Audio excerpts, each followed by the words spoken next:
Discovering what you need is essential to develop what you want. What's up, everybody? My name's Elliott. This is another episode of Urban Sage. I want to talk about something really important. I want to talk about how discovering what you need for yourself is probably one of the most vital aspects to really grow into who you want to become. It's really easy to acknowledge all these things that make us great and say, "Oh wow, I'm a great athlete," or I'm on time all the time, or I'm a great worker, or I'm a great partner, or whatever, right? It's really easy to acknowledge the things that make us special and make us really stand out from the crowd because they're so apparent. All these things are just so obvious. We work so hard to achieve them, and we put so much emphasis on upholding them. But I think a lot of us really don't acknowledge enough the aspects of life that we need. In my book coming out, I talk about how discovering what it is that you need is something that we really need to focus on more, because that's what we're really striving to achieve. Working on upholding all these things that make us special is really important and really substantial to reach this level of excellence. But more often than not, we're trying to achieve these states of existence, or these things, or whatever. We're working so hard to achieve really the things that we actually need. And I think when we can really acknowledge, I know that when we really acknowledge what it is that we need, our striving for, our work towards what we are really striving to accomplish becomes first much more clear. And also,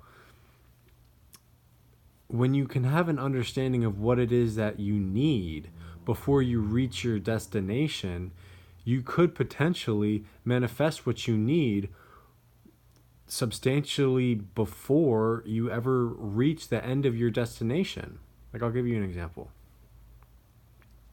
I think a lot of people work very strenuously to achieve a lot of money, which is great. Money is an amazing tool that allows freedom, and money is really a aspect of life that allows you to enhance your character more than what it already is. That's really what money does. If you're generous, you'll be more generous. If you're stingy, you'll be more stingy. If you're adventurous, you'll be more adventurous. If you're lazy, you'll be lazier if you have more money. It's just a tool to enhance who you are. But I think a lot of people work very hard to achieve money because in today's society, in Western culture, money is something that attracts the opposite sex. If someone has more money, more often than not, the opposite sex will be more attracted to them, because it will allow that relationship to be capable of participating in aspects of life that a poorer couple may not be able to. So I think a lot of people have this in their consciousness, and they say, I'm going to work really hard so I can achieve being more desirable for somebody. But I don't maybe I just contradicted myself. Maybe it's in your unconscious that people are really striving to achieve this money or status. Let's say status, I guess, because it's more universal than just money, because you can be a CEO and be just as appealing as a millionaire. So let's just say status for the sake of conversation. So a lot of people work on achieving this status so they can attract someone into their life, which is fine, right? You use what tools and attributes you have to achieve your goals and your desires, right? That's really just, I don't want to say playing the game, but really that's what's going on, right? Like you're using you're using attributes and tools in your environment for your advantage, for you to capitalize on your level of success, which is awesome, right? But here's the catch. Here's the, the insidiousness of it, right? What people fail to acknowledge is that they are seeking a partner so that that partner can fulfill an attribute of them that they feel like they lack or unconsciously lack. Like I'll continue like with this example, right? So someone's trying to achieve this level of status so they can attract a partner into their life.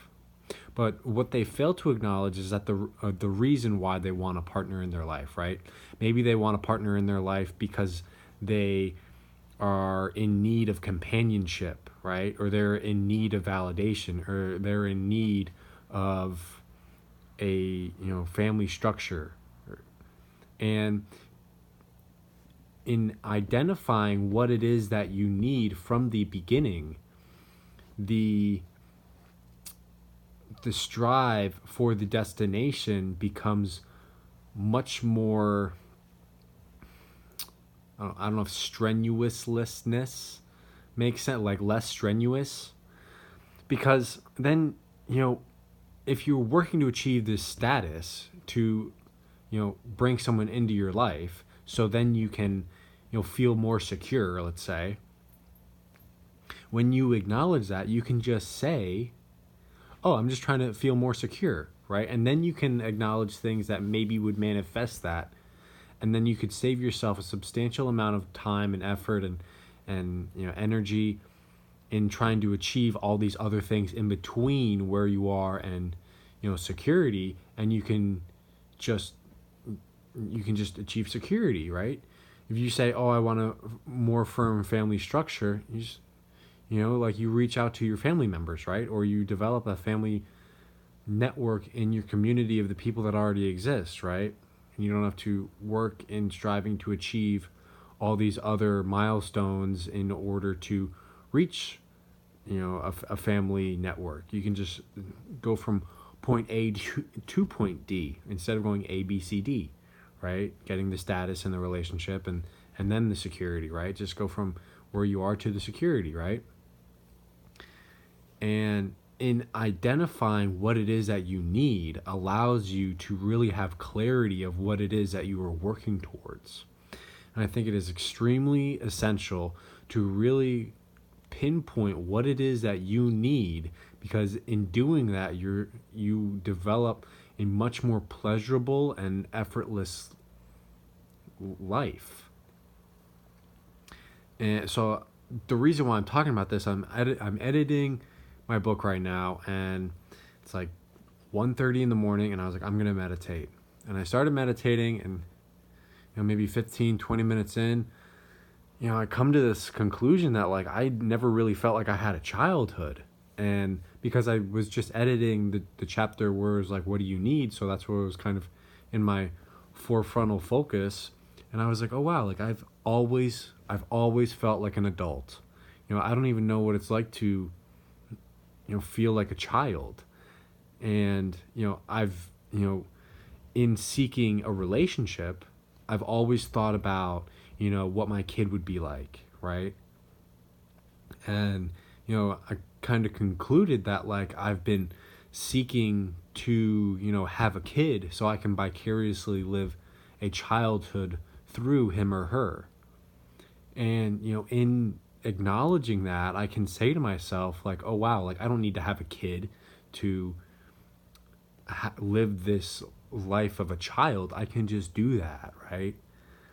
And instantaneously my goals and aspirations rocket into the present moment of where I'm at, and instantaneously I get to achieve my goals and desires exactly where I am.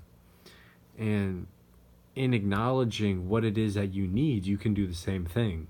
So it's so essential. So this is how you achieve that.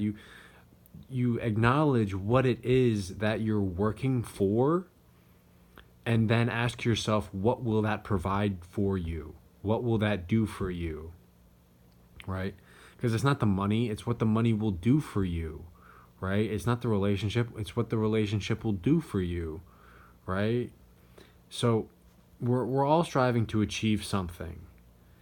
And in asking yourself what that accomplishment will provide to you brings clarity to what it is that you really need. And in acknowledging what you need, you can just start to live that exactly where you are right now, and allowing yourself to really live a life of pleasure and comfort and joy and peace in the present moment, rather than feeling like you have to be a part of this rat race just working towards accomplishing something. Like, you can be in a place that has what you need right now. All you have to do is acknowledge what that is, and then you can manifest it exactly where you're at. And that, like that, I mean, honestly, like, that's it, right? So think about that. Really think about what it is that you need. And when you can acknowledge what you're working towards will provide to you, you can have a clear understanding of what it is that you need. So that's all I wanted to say. I just kind of had that moment of, awakening, and I wanted to share that with you guys. Yeah, stay tuned for another episode of Urban Sage. Please drop a like, drop a comment, subscribe, hit that notification button so you can get updates on upcoming videos. And stay tuned for other things coming out. I got some shirts in the work. I got my book coming out very soon. And yeah, it's about to be 2020, so raging 20s. So let's make the best of it. And I hope I can be a part of that. And I'm just grateful to be in a place in my own life where I can really be engaging with you guys.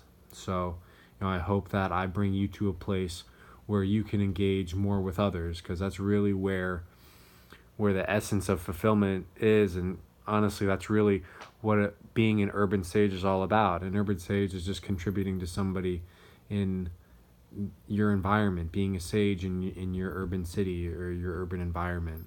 And I hope I can bring you guys closer to being that for yourself.